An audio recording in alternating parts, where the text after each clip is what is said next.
This is how we roll.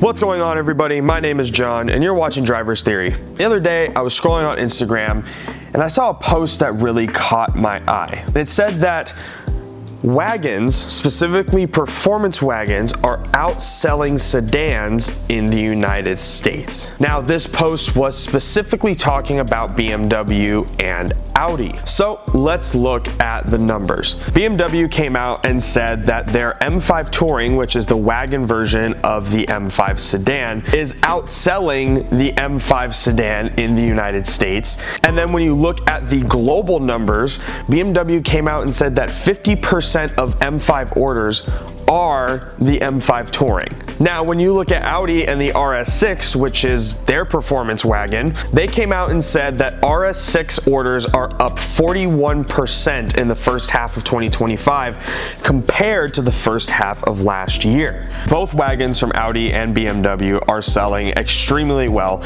and they have the numbers to prove it, and they've shown that yes, there is a demand for wagons.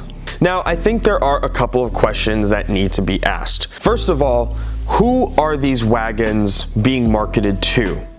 What kind of consumer are they trying to reach? And second, why don't manufacturers make more wagons? Well, these questions kind of go hand in hand. First and foremost, wagons have always been a thing. You can look over the past couple of decades and see some really cool wagons. However, the United States specifically just never gets the wagons. At the end of the day, because we never get the wagons, this is why we say we never get the cool stuff, or we never get the good stuff, right?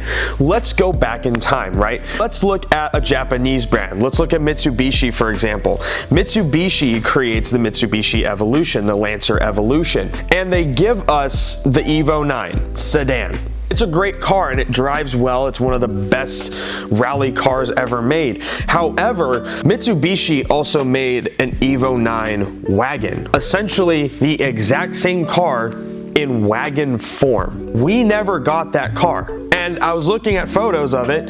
This thing looks super cool. And you mean to tell me that it's simply the Evo, but with more trunk space? Let's look at another brand. Let's look at Nissan. They made the R34 Skyline, they made the R34 GTR. These were cars that we never got in the States in the first place. However, they also made the Nissan Stagea, which is a wagon version of the R34. Again, super cool. However, this is why I think that wagons never really did well in the States in terms of the regular consumer. Wagons in the States have always come off to be this enthusiast car, kind of a niche car. No matter if it's a performance vehicle or if you simply just buy the wagon version of a base model, whatever it may be, it's always been kind of a niche car to buy. Now, there are brands that make wagons actively. Mercedes did for a while with the E-Class. They made the E450 wagon and things like that, which really didn't sell as well as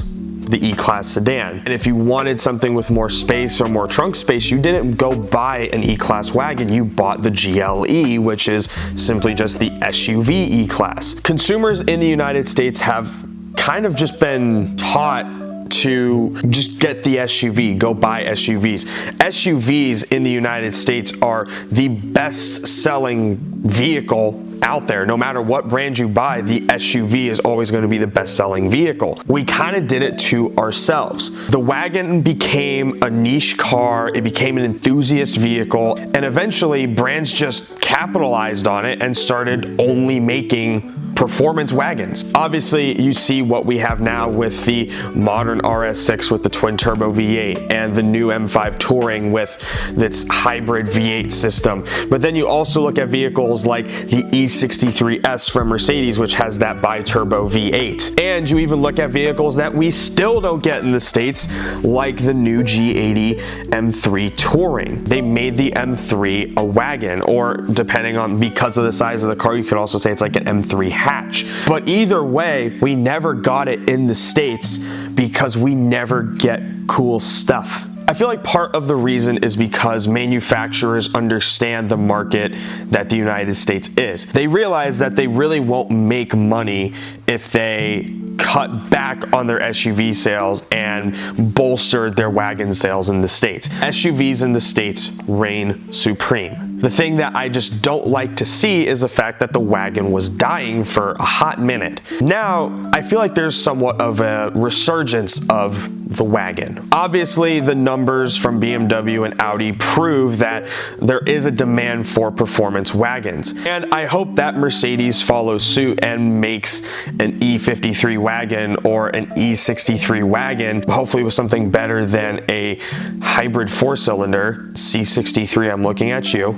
I hope that Mercedes does follow suit and makes a performance E-Class wagon like the previous generation E63. At the end of the day, my hope is that with the success that the M5 Touring is having and with the continued success that the RS6 has, is that it will cause the automotive industry to have a wagon resurgence and for brands to start making wagons again, and more so making wagons and bringing them to the States. I understand wagons are a niche. They are sold to a very niche consumer market. They're sold to an enthusiast consumer market. In a world where a lot of other enthusiast cars are being shut down and discontinued, maybe what you do is you bring back a vehicle that enthusiasts can enjoy but also makes sense for your everyday consumer. I get it.